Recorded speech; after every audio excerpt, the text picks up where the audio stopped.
Tonight, we explore two haunting disappearances, cases where a late-night encounter with police marked the last time anyone saw them. In both stories, the presence of law enforcement was meant to bring safety. Instead, it became the final known detail before silence. What followed was not resolution, but a deepening uncertainty, young lives gone without a trace, and timelines that stop abruptly in the dark.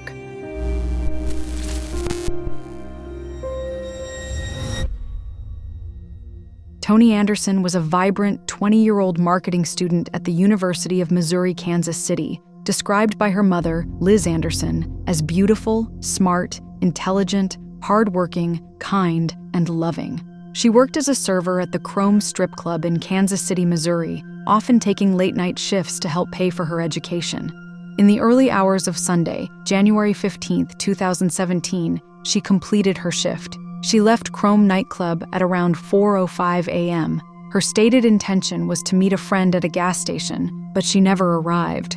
At about 4:25 a.m., a North Kansas City officer pulled her over in her black 2012 Ford Focus near 26th Street and Burlington, Missouri 9. This stop occurred in a separate jurisdiction from Kansas City, a detail that would later draw scrutiny and public discussion. The stated reason for the stop was an illegal lane change. Portions of the dashcam footage, later seen by the public, showed the officer speaking with Anderson. Morning. How are you? I'm fine. Where are you trying to go to? I'm about to go downtown. I live down there. You live downtown? Yeah. Been drinking? No. You're heading the wrong way on the street. I know. I'm about to head that way. Which way? This way? Well, yeah, I know. I was about to head towards, Shady, but... Shady. Yeah. What's shady? Shady Lady. Shady Lady? Yeah. I know where you're at now? Yeah. Where? I'm at, I was about to head towards Shady, but... Yeah. Driver's license, insurance. You're heading the wrong way. Well, yeah, I know. No. Head that way. This is a two-way street. You're on the full left side of the street, heading to oncoming traffic. Huh? Not funny. I'm sorry. That's why I'm asking you if you've been drinking. Have you taken any medications or anything? No, I'm just really sick. I don't feel good. So. Okay. Stay right here for me, okay?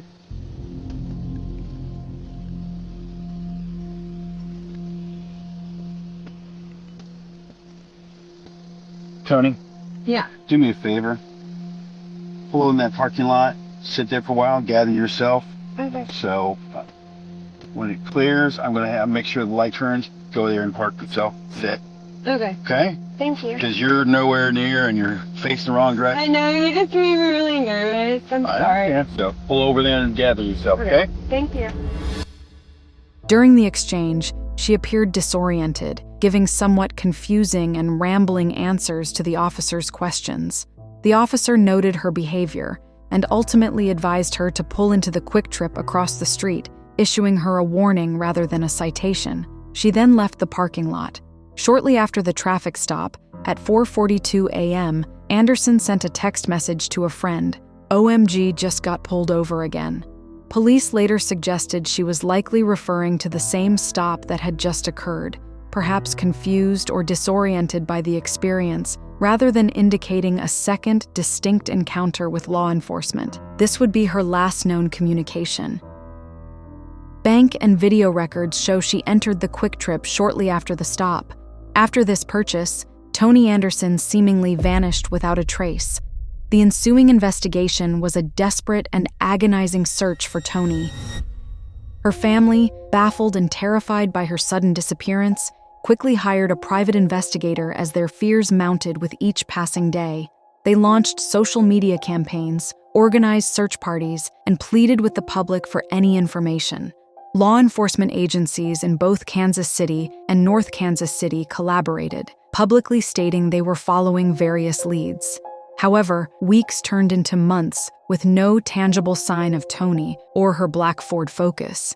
The lack of a clear trail beyond the traffic stop and the gas station visit fueled intense public speculation and amplified the family's profound anxiety. Searches were conducted by land and air, and rivers and lakes were dragged by volunteer groups, but all efforts yielded no results. The family openly expressed frustration with the pace and focus of the police investigation, feeling that their daughter's case was not receiving the urgency it deserved. On March 10, 2017, just under 2 months after her disappearance, a critical breakthrough in the case occurred, though it was not the outcome anyone had hoped for. A 2-person sonar search team assisting police discovered Toni Anderson's black Ford Focus submerged in the Missouri River near the boat ramp off Platte Landing Road at Platte Landing Park in Parkville, Missouri, a location some distance from where she was last seen.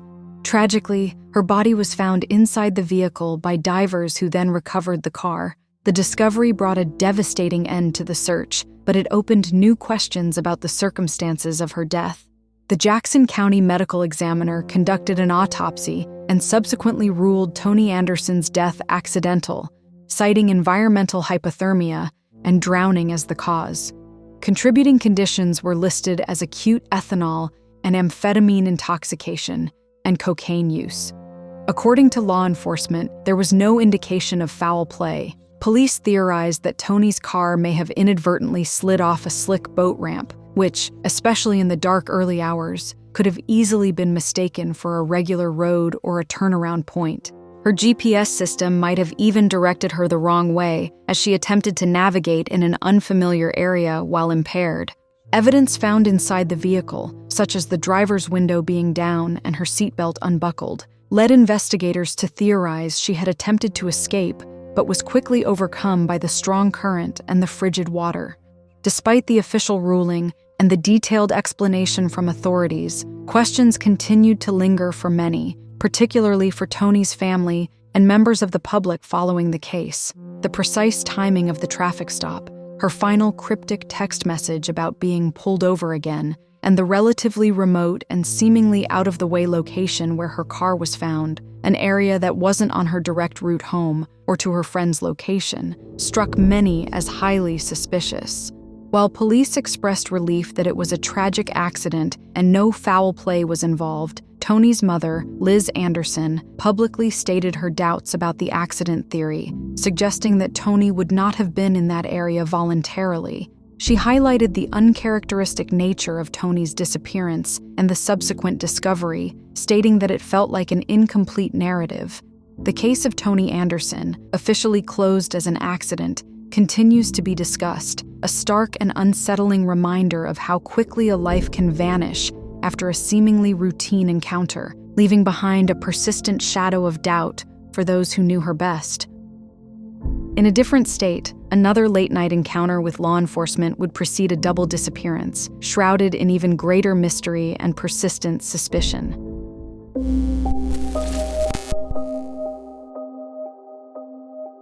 In the sweltering heat of July 2013, in rural Oklahoma, the lives of 17-year-old Molly Miller and 21-year-old Colt Haynes tragically intertwined with a high-speed police chase that would ultimately lead to their baffling disappearance. On the evening of July 7th, Molly, a vibrant young woman with a strong bond to her family, and Colt, known for his easygoing nature and friendship with many in the community, were passengers in a Honda driven by their mutual friend, James Con Nip. Around 10:46 p.m. in Wilson, Oklahoma, Nip's erratic and dangerous driving, which included performing a donut that slung gravel onto marked law enforcement cruisers, immediately caught the attention of a Wilson police officer and a Carter County deputy. What followed was a dangerous and prolonged pursuit. Nip, attempting to evade the police, sped down Highway 76 in Carter County, reaching speeds estimated up to 120 miles per hour or 193 kilometers per hour. During the chase, he reportedly turned off his headlights in an attempt to disappear into the darkness. As the vehicle crossed into Love County, the pursuit was terminated on the order of Sheriff Marion Joe Russell, Nip's cousin. This decision by law enforcement to disengage was a pivotal moment and the last confirmed sighting of Molly and Colt by police officers. Sometime after the pursuit was called off, Con Nip's vehicle reportedly crashed off Long Hollow Road in rural Love County. The precise timing of this crash and whether Molly and Colt were still in the vehicle at the moment of impact remains unknown. What is known, however, is that in the very early hours of July 8th, a series of increasingly frantic phone calls and text messages began emanating from Molly and Colt's phones, signaling profound distress. She dialed 911 at 12:57 a.m. The 5-second call was silent. Subsequent attempts by the dispatcher to call back went unanswered. Both Molly and Colt made multiple calls to various friends and family members, desperate for assistance. In these calls, they claimed to be lost deep in the woods, injured, and in urgent need of water. Colt reportedly told friends he believed he had broken his ankle and was coughing up blood, while Molly communicated her fear and confusion. Their phones stopped pinging just before 10 a.m. These final, desperate communications are the last known contacts from either Molly or Colt.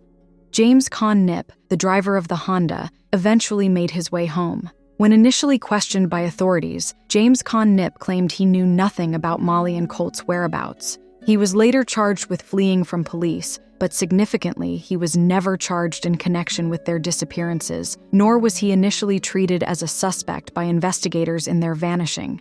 This fact, coupled with the revelation that Con Nip had a direct familial connection to the then local sheriff, Joe Russell, who was Nip's cousin, immediately raised red flags for the families of Molly and Colt and fueled widespread public suspicion. Questions began to emerge about whether Sheriff Russell had instructed his deputies to discontinue the dangerous chase earlier than standard protocol might suggest, and why Nip was seemingly not more thoroughly or immediately interrogated about the fate of his passengers after the incident. The families of Molly and Colt publicly expressed their belief that authorities were not being transparent and that a cover-up might be underway due to the family ties. The Oklahoma State Bureau of Investigation, OSBI, officially took over the complex case in 2014 due to the mounting public pressure and the perception of a local conflict of interest. Despite extensive ground and aerial search efforts, numerous leads pursued, and countless tips received from the public, the investigation has largely led to frustrating dead ends. Some relatives allege the wrecked Honda was moved to a salvage yard with ties to the Russell family, but this claim has not been substantiated by official reports. While these specific claims have not been verified or led to charges, they have cemented public distrust. Theories are rife regarding what truly happened to Molly and Colt. Some speculate they became disoriented after the crash, succumbed to their injuries in the harsh environment, or died of exposure in the stifling summer heat of the dense woods. Given the reported injuries, the remote location, and lack of immediate assistance, this remains a grim possibility for some. Others believe, more ominously, that foul play was involved, potentially at the hands of Con Nip himself or other individuals in the remote area. A particularly disturbing development came to light in 2020 when the contents of a chilling accidental 911 call from March 2014 finally surfaced. On that open line, Colt Haynes' uncle, Colby Barrick, was overheard uttering disturbing phrases that seemed to reference the murders. During this inadvertent call, he mentioned Molly Miller by name, referenced a buck knife, and uttered disturbing phrases like, "They shot him in the mouth," also referencing a specific body of water, Moxley Lake. In 2018, Barrick went to federal prison on unrelated gun charges. Molly's cousin, Paula Fielder, who has become a tireless advocate for finding answers for Molly and Colt, believes that Moxley Lake is a key location that has not been adequately searched by authorities, despite Barrick's cryptic statements. The families continue to push for thorough searches of the lake and surrounding areas, believing Barrick's statements may hold the key. Despite a combined reward of $45,000 for information leading to their whereabouts or the resolution of their case, Molly Miller and Colt Haynes have never been found.